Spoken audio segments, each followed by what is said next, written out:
আজকের আলোচনাটা এক ঐতিহাসিক ঘটনা নিয়ে। এমন একটা ঘটনা যেখানে জড়িয়ে আছে চুক্তিভঙ্গ, একটা মারাত্মক কিন্তু ব্যর্থ ষড়যন্ত্র, আর তার ফলস্বরূপ একটা গোটা গোত্রের নির্বাসনের কাহিনী। আমরা যে সূত্রগুলো খতিয়ে দেখেছি তাতে এই ঘটনার শুরুটা কিন্তু বেশ অন্যরকম। বাইরে থেকে দেখলে মনে হবে এটা একটা সাধারণ কূটনৈতিক সাক্ষাৎ, কিন্তু এর আড়ালেই লুকিয়েছিল এক রুদ্ধশ্বাস সংঘাতের বীজ। তো সময়টা ছিল উহুদের যুদ্ধের ঠিক পরপর। মদিনার রাজনৈতিক পরিস্থিতি তখন বলা যায় বেশ নাজুক আর থমথমে। আর এই রকম একটা পরিস্থিতিতেই পুরনো চুক্তিগুলো এক কঠিন পরীক্ষার মুখে পড়ে। আমাদের সূত্রগুলো বলছে এই ভঙ্গুর পরিস্থিতিরই সুযোগ নিয়েছিল বনু নাদের গোত্র। তারা সম্ভবত ভেবেছিল মুসলিমরা দুর্বল হয়ে পড়েছে, আর তাই তারা মদিনার শত্রুদের সাথে গোপনে হাত মেলাতে শুরু করে, এমনকি ভেতরের খবরও পাচার করতে থাকে। ভাবুন তো, এই কাজটা ছিল মদিনার সংবিধানের সরাসরি লঙ্ঘন।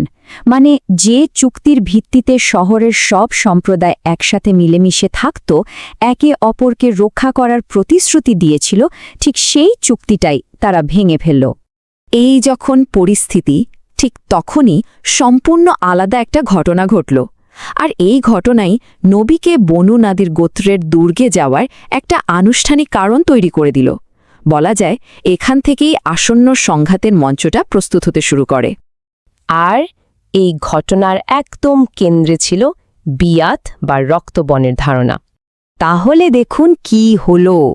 একটা দুর্ভাগ্যজনক ভুল হত্যার কারণে একটা আর্থিক দায় তৈরি হলো, আর চুক্তি অনুযায়ী সেই দায় মেটাতে সাহায্য করার কথা বনু নাদিরেরও। ঠিক এই কারণেই নবীকে তাদের কাছে যেতে হয়েছিল সাহায্যের জন্য।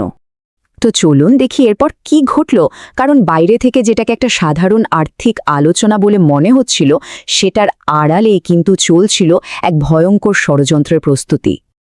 এখানেই ব্যাপারটা সবচেয়ে চমকে দেওয়ার মতো।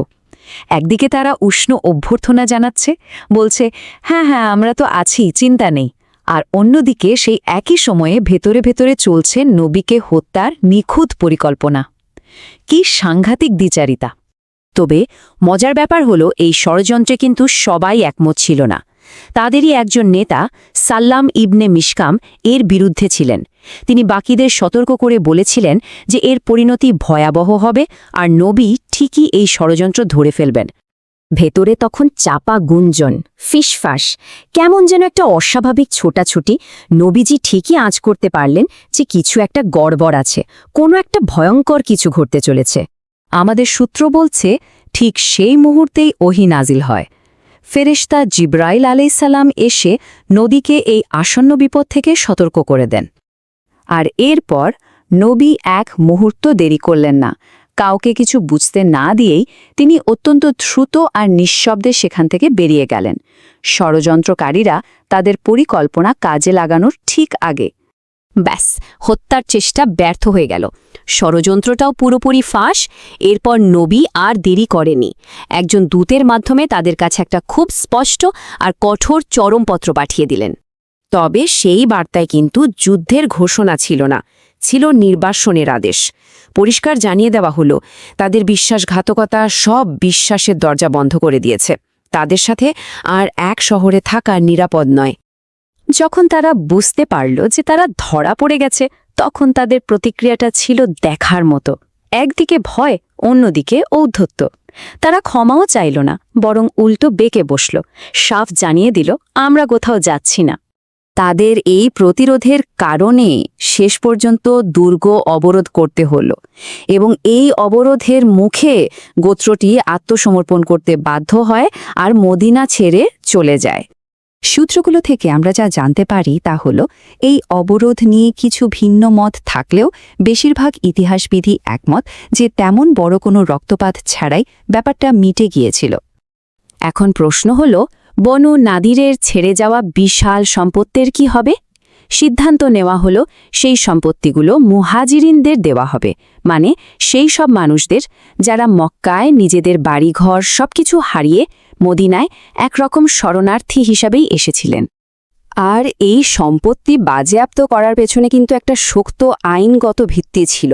সূত্র অনুযায়ী যে চুক্তিটা তারা নিজেরাই সই করেছিল, সেখানেই স্পষ্ট লেখা ছিল যে রাষ্ট্রদ্রোহিতার মতো অপরাধ করলে তাদের সব সম্পত্তি বাজেয়াপ্ত করা হবে। এটা তাদেরই করা চুক্তির একটা শর্ত ছিল। সুতরাং এই পদক্ষেপটাকে কেবল শাস্তি হিসেবে দেখা হয়নি, বরং এটাকে দেখা হয়েছে সম্প্রদায়ের সবচেয়ে অসহায় মানুষগুলোর জন্য এক ধরনের ক্ষতিপূরণ হিসেবে। যারা সব হারিয়ে এসেছিলেন তাদের জন্য এটা ছিল একটা নতুন শুরু। এই পুরো ঘটনাটা কিন্তু আমাদের সামনে একটা বেশ কঠিন প্রশ্ন রেখে যায়।